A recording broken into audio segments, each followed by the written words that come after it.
जोङो दिनैनि जा हाबाफारि बेखौ मावफुंनायनि थाखाय तामुलपुर डिस्ट्रिक्ट बनसु आरो उदालगुरि जिल्ला बनसु बिथांमोनखौ जों साबायखर होदों। मोन्नैबो डिस्ट्रिक्ट कमिटिनि दैदेनगिरि बिथांमोनखौ जों मिरु बनसुनिफ्राय गोसो गोरबोजों साबायखर होदों।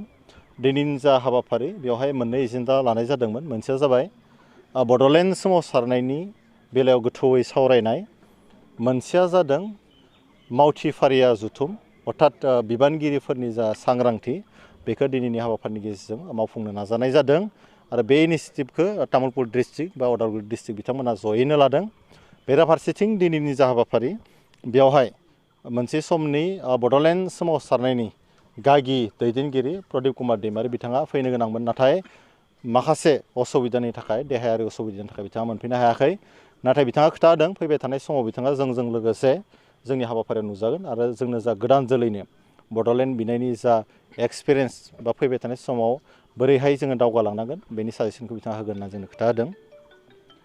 नैबे समाव बहुत माखासे जेंनाखौ नुनो मोनो जे फरायसा होनोब्ला जे फरायसानि गोबां जेंना नुनो मोनो, नाथाय बे फरायसानि जेंनायाव नोंथांमोना गसंथानो हागोन?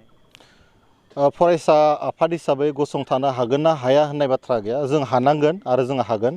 फरायसाफोरनि मोनफ्रोमबो जेंनाखौ जोङो सुस्रांनो नाजागोन, सरकारनि खाथियाव दैखांनो नाजागोन। जिहेतु बनसुआ मोनसे फरायसा आफाद, सानफ्रोमबो जोङो फार्स्ट प्रायरिटि फरायसाफोरखौ होगोन।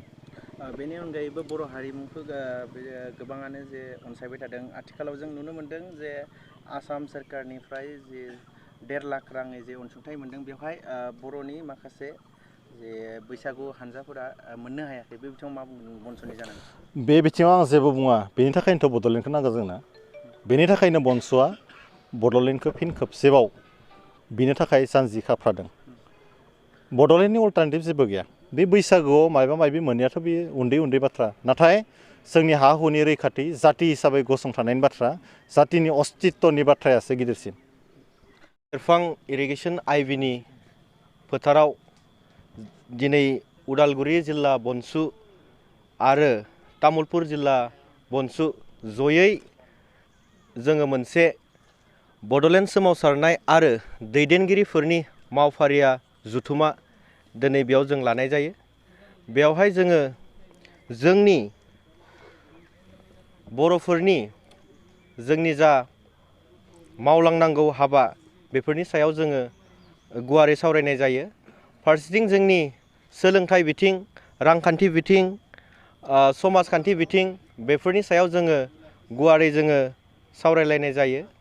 बेनि गेजेरजों जोङो जोंनि जा बनसुनि सिमां, जा आलादा रायजो सोरजिनाय, बे आलादा रायजो सोरजिनायखौ जोङो माबे लामाजों थांनानै जों बेखौ आल्टिमेट जोङो लाबोनो हागोन, बर' रायजो राजानि जा सिमां, बे सिमांखौ जों बोरै आबुं महर होनो हागोन, जों बेफोरनि सायावबो दिनै जोङो गुवारै सावरायनाय जायो।